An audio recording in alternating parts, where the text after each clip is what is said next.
Hi, I'm Madison from the Tomorrow marketing team, and today we're at AMS 2026 in Houston. We're going to be speaking to some of our space and sensors team as well as our weather scientists today. Hope you enjoy. I'm Max Green. I'm a data scientist here at Tomorrow.io, and I live in Bishop, California, a little mountain town just on the eastern side of the Sierras. At AMS this year, I gave a talk on our focus modeling framework, which is a short-range, high-fidelity synoptic downscaling system that takes in global forecasts in 8 different domains and then super resolves them down to 3 kilometers and adds on observational recent inputs from our unified precipitation product to produce a highly accurate, high-fidelity short-range forecast going out to 48 hours. And so our presentation looked at the modeling structure that we're using, the training strategies that we use to train the model, and then a bunch of verification statistics, and sort of told the story of development and how we are assessing it operationally and the types of decisions that it can help folks make. So one of the really beneficial parts of Focus is that, and really one of the motivations in developing this tool, is that it allows us to quickly deploy new domains across the world like really rapidly. And so, for example, if there's a government organization in Australia that is in a quick need of having a high-resolution weather forecast, we can deploy this model fairly quickly. And so speed is one of the impacts that we can make. But additionally, in many parts of the world, there are no high-resolution weather models.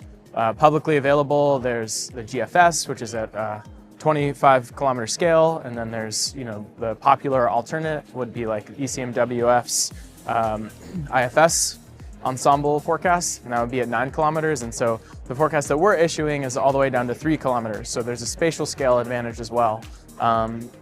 That type of resolution is really important in capturing really localized severe weather systems that government agencies or businesses really have a stake in. Maybe just like how much uncertainty there can be, and how if the forecast says one thing, there's really an unknown amount of confidence associated with that forecast, and different types of weather events are going to have varying amounts of certainty. So for example, this week at AMS, I flew in on Saturday, and I didn't even think I was going to be able to get in on the plane because of the storm passing through the southeast. And originally, Houston was forecasted for really, really cold temperatures and a lot of precipitation, and that was going to look like ice on the plains. And that forecast didn't actually validate. When I got here, there were cold temps, but it wasn't actually raining. And so half of the equation was present, but the other half wasn't. And that allowed businesses and planes and flight operations to continue.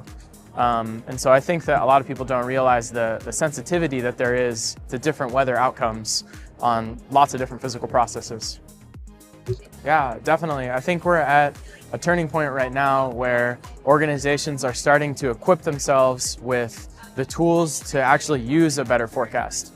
The traditional model is to have a MET team that is physically, manually interpreting forecast products, and a lot of organizations are transitioning to using different pieces of technology to help them gain information and insight as it applies to their business operation, instead of having a whole team of meteorologists that can interpret the forecasts.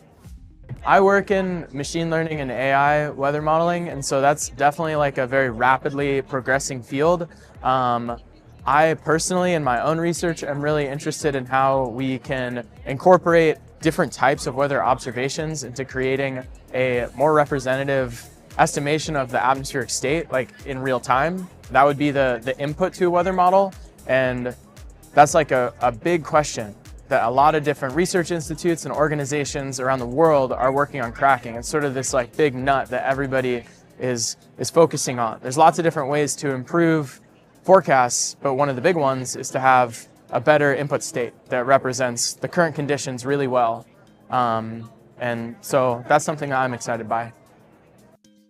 There's a lot of operations that currently use a deterministic decision-making framework where they take the most likely outcome for a scenario and make the decision based on that. And that's assuming that the most likely outcome is very far away from the second or third or fourth most likely outcome. And that may not be true. And so I think right now there's a lot of benefits for decision makers to look at the distribution of all of the potential outcomes and then make their decision based on those. And it will help create varying contingency plans that are based on those alternative outcomes.